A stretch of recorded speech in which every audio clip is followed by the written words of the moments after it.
Hai guys, aku dapat email nih dari hanajambi8@gmail.com. Namanya Aisyah guys. Aku bacain langsung ya email dari Aisyah. Let's go. Suatu hari, aku dan teman-teman jalan-jalan. Waktu itu, sore hari, setelah mandi, aku mampir ke teman-teman dan bermain bersama. Kami main ke sawah belakang sekolah. Karena dekat dari rumah kami, jadi kami berjalan kaki. Lalu, kami menemukan sebuah pohon besar dengan tanaman parasit yang merambat lebat. Pohon yang besar dan terkenal angker. Kami terdiam sejenak melihat pohon tersebut. Aku pun mendekati pohon itu karena penasaran. Lalu, temanku melarangku untuk mendekati pohon tersebut. Dia bilang di situ ada siluman ular. Aku tidak percaya dan menganggap itu hanya sekedar gurauan. Dan aku tidak percaya dengan hal-hal gaib seperti itu. Karena temanku takut, jadi aku dipaksa pergi. Walaupun aku sebenarnya masih sangat penasaran. Akhirnya kami pergi dari pohon itu dan kami pergi ke tempat lain agar tidak terjadi hal yang buruk menimpa kami. Saat itu kami ke sungai dekat sawah. Aku melihat kepala manusia di sungai itu. Lalu aku memberitahu ke temanku, "Hei, lihat, di situ ada orang yang mengintip kita."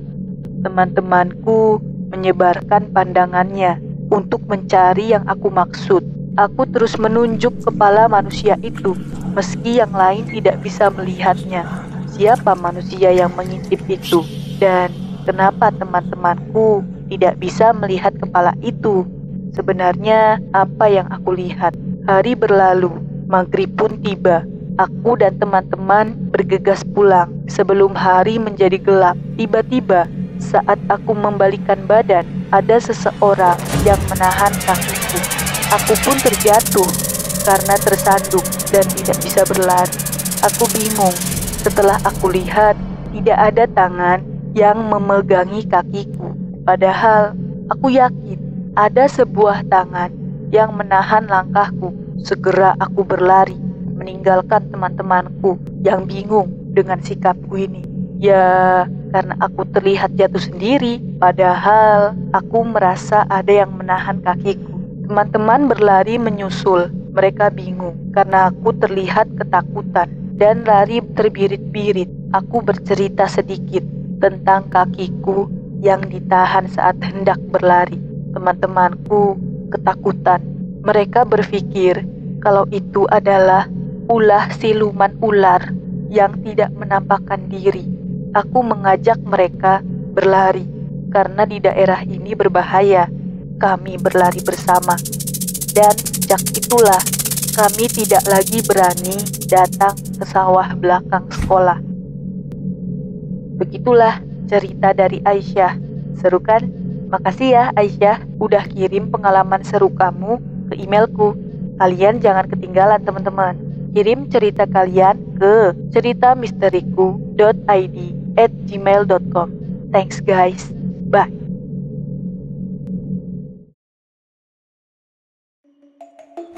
Halo guys, hari ini aku mau bacain email dari najsakib23@gmail.com. Oh iya, sebelumnya aku mau ngingetin, jangan lupa kasih nama ya guys kalau kirim email. Langsung aja, let's go.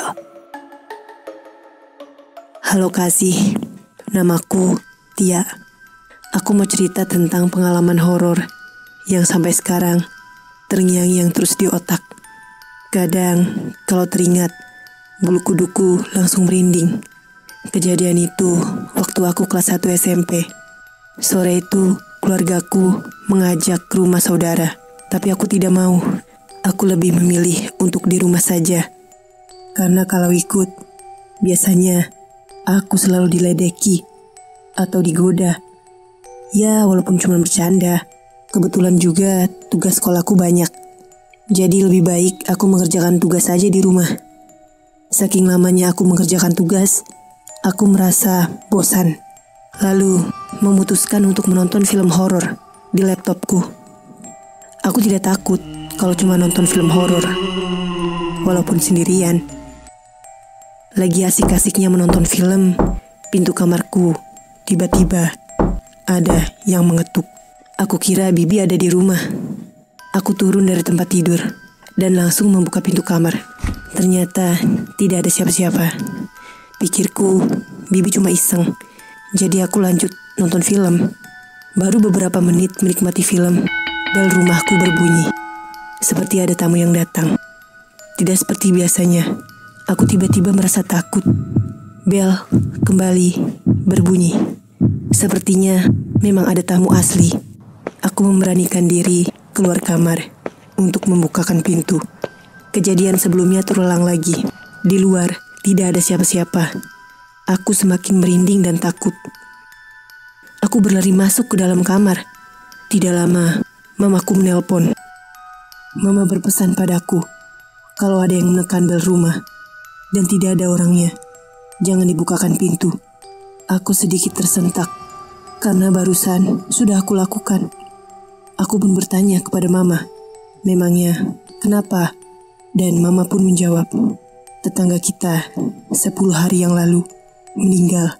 Mama lupa tidak memberitahumu karena saat itu kamu sedang menginap di rumah saudara. Setelah mamaku selesai telepon, aku ke ruang tamu untuk mengintip rumah tetangga dari jendela. Ternyata benar, rumahnya sepi dan gelap, hanya lampu teras yang menyala. Ketika aku sedang fokus melihat rumah tetangga, sesuatu dari dapur ada yang jatuh, hingga membuatku sangat terkejut. Aku mendengar suara teriakan nenek-nenek. Sesekali suara itu meraung. Aku merasa sumber suara itu dari rumah tetanggaku.